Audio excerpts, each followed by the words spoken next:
This is the issue too, is that I know as a landlord, and I can tell by kind of, what you're saying there, that we do feel like we get scapegoated and there is no support for us.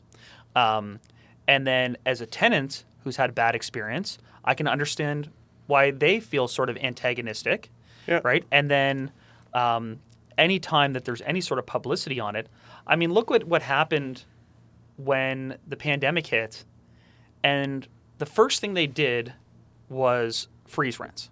Yeah. Right? Which I think was right and fair and perfectly fine. Yeah.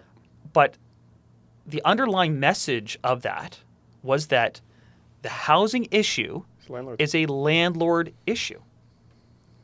I just fundamentally do not think that's true. But that is the message that they stood up there and to the whole province said, this is a landlord-based problem, so we're going to come at the landlords to fix it. And that, to me, is the ultimate bait and switch. They've got a bunch of people angry at their landlords when they should be angry at the government. And it's the greatest a bait and switch that they've managed to pull off for literally decades now. Like, oh, you got an issue? Yeah, bad landlord. It's like, no. Like, the government is letting people down. They're letting the people down that are most at risk to begin with. And that's really who we should be concerned with. These people who are legitimately facing homelessness. They've let them down on so many levels. But right now it's coming to a head, and it's been exacerbated by the pandemic and everything. And this is great that it's bringing this attention to it. But just across the level, they just scapegoat the landlords. And I'm not here to be a landlord apologist. It's very interesting to think about the fact that this model of buy a place, move the tenants out, renovate the place, raise the rent, then go back to your bank and say, hey, it's worth way more now, give me more money to do it again, that inherently displaces people and raises rents. But there is this, antagonistic dynamic set up of like, well, if the government's not helping these people and the government's not helping me, why does it all of a sudden become my responsibility to help them? And yes, there's the common good idea that we should all be helping each other. But man, when I go through my property tax bills and every year they're way up, and we're talking like tens of thousands of dollars, and I don't see a single unit being built by the government to provide one person even an affordable place to live, and you can only raise your rent $7. That's enraging. It's insulting. And I think it's insulting to the tenants, and it's insulting to the population of the province that they do that. Yeah. I mean, that's why I guess, the rent control works on a temporary basis because of what was happening with COVID. But rent control has no merit in fixing the affordability issue. It just doesn't. Like, it just, in so many different ways. Like, there's the aspect of like, okay, so you're stuck on rent controls. Everything else is going up in price. So what you have to cut somewhere becomes maintenance of the building. Oh, yeah, totally. Yeah. So people are living in complete and total disrepair. Or, like, I was speaking with another one of my clients who was from an era way back when they had rent controls. And he said, yeah, okay, I followed them. When my unit came up for turnover at $500, let's say, I got 30 applicants.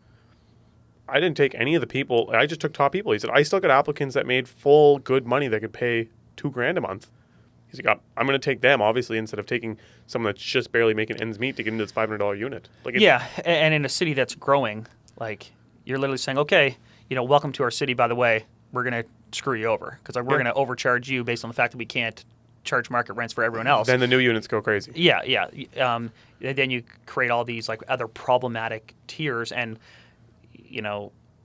all these rent-controlled areas don't seem to have cheap rent, so I don't really know that there's a tie there. Toronto's a prime example. Yeah, you disincentivize maintenance of buildings, and you aggressively incentivize new construction. And not just new rental construction, typically more new condo construction. Yeah. If you look at, again, another one the client showed me, the second the rent controls went in Toronto, multi-unit apartment construction dropped off aggressively. Condo construction picked up aggressively. Because at that point, as a developer, it's not like, you know what I mean? Like the investment as a rent-controlled one, you can literally just boil it out. You know exactly what you're going to make because you're stuck to that. Because those building values are based on your rents. Yeah. Nothing else, effectively. Yeah. Versus if you make your condos, you can make your money. The condos obviously sell off for big money. Yeah. And then they get rented out privately for crazy numbers. Yeah.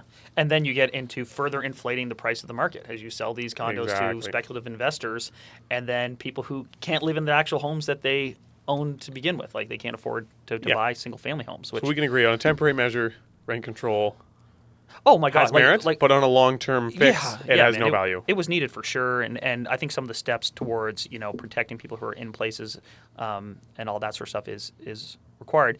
But again, to me, it's like what's the expression?